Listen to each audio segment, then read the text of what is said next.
ಇದನ್ನ ಸ್ವಲ್ಪ ಹಿಡ್ಕೊಳ್ಳ. ಏಯ್, ಕೆಲಸ ಸಮಯದಲ್ಲಿ ಎಲ್ಲ ಹೋಗ್ತಾ ಇದೆಯಾ? ಇವಾಗಲೇ ಬರ್ತೀನಣ್ಣ. ಬರ್ತೀಯ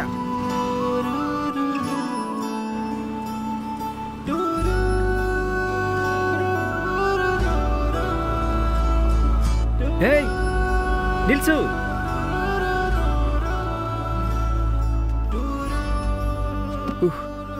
ನಿನ್ನ ನೋಡಕ್ಕಾಗ್ದೆ ಎಷ್ಟು ಕಷ್ಟ ಆಯ್ತು ಗೊತ್ತಾ ನನ್ಗೆ. ಜಾಗ ಬಿಡು, ಹೋಗ್ಬೇಕು. ಇನ್ ಸ್ವಲ್ಪ ದಿನ ಅಷ್ಟೇ ನಂಗೆ ಕೆಲಸ ಇರೋದು. ಅದಾದ್ಮೇಲೆ ನಾನು ಹೊಟ್ಟೋಗ್ತೀನಿ ಇಲ್ಲಿಂದ. ಆಮೇಲೆ ನಿನ್ ಮುಂದಿನ ಬರ್ಡೇಗೆ ಬಿರಿಯಾನಿ ತಿನ್ನೋದಕ್ಕೆ ನಿನ್ ಜೊತೆ ನಾ ಇಲ್ಲೇ ಇರ್ತೀನಿ ಅಂತ ನನ್ನ ಫ್ರೆಂಡ್ಸ್ ಹತ್ರ ನಮ್ಮ ಅಮ್ಮ ಹತ್ರ ಹೇಳಿದ್ದೀನಿ. ನಾನು ನಿಜವಾಗ್ಲೂ ಹೇಳ್ತಿದ್ದೀನಿ, ನಾನು ಹೇಳೋದು ನಿಜಾನೇ. ನಿನ್ ಫೋಟೋನು ನಾನು ಕಳ್ಸಿದ್ದೀನಿ. ನಮ್ಮಮ್ಮಂಗೆ ನೀನು ತುಂಬಾ ಇಷ್ಟ ಆಗಿದ್ಯಾ. ಅದಕ್ಕೆ ನೀನೊಬ್ನೇ ನಿರ್ಧಾರ ಮಾಡಿದ್ರೆ ಆಯ್ತಾ? ಅದೇ ಇವಾಗ ನಿಂಗೆಲ್ಲ ಗೊತ್ತಾಯ್ತಲ್ಲ. ನಿನ್ನ ನಿರ್ಧಾರನೂ ನಂಗೆ ಹೇಳು.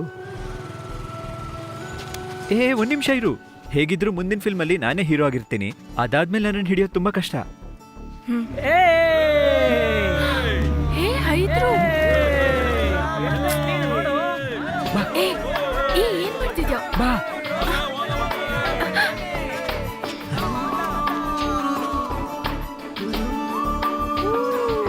ಬೇಗ ಬನ್ನಿ.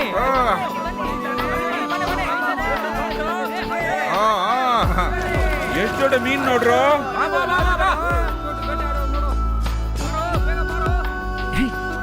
ಎಲ್ಲಿ ಹೋಗ್ತಿದ್ಯಾ? ಎಲ್ಲಿ ಹೋಗ್ಬೇಡ, ಇರು.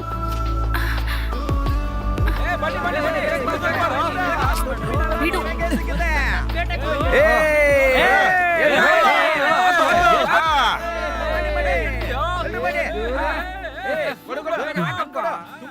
ಈಗ ನಾವು ಗೂಡಲ್ಲಿ ಸಿಕ್ಕಾಕೊಂಡಿರೋ ಲವ್ ಬರ್ಡ್ಸ್ ತರ ಇದೀವಲ್ವಾ?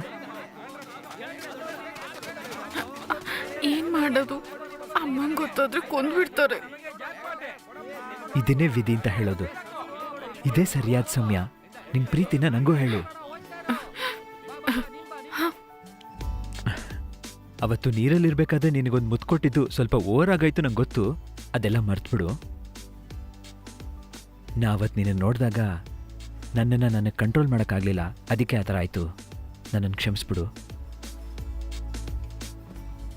ಅವತ್ತು ಸುತ್ತಲೂ ತುಂಬ ಜನ ಇರಬೇಕಾದ್ರೆ ನೀನು ಹೈದರ್ ಹತ್ರ ಹೇಳಲಿಲ್ಲ, ಸರಿ ತಾನೆ?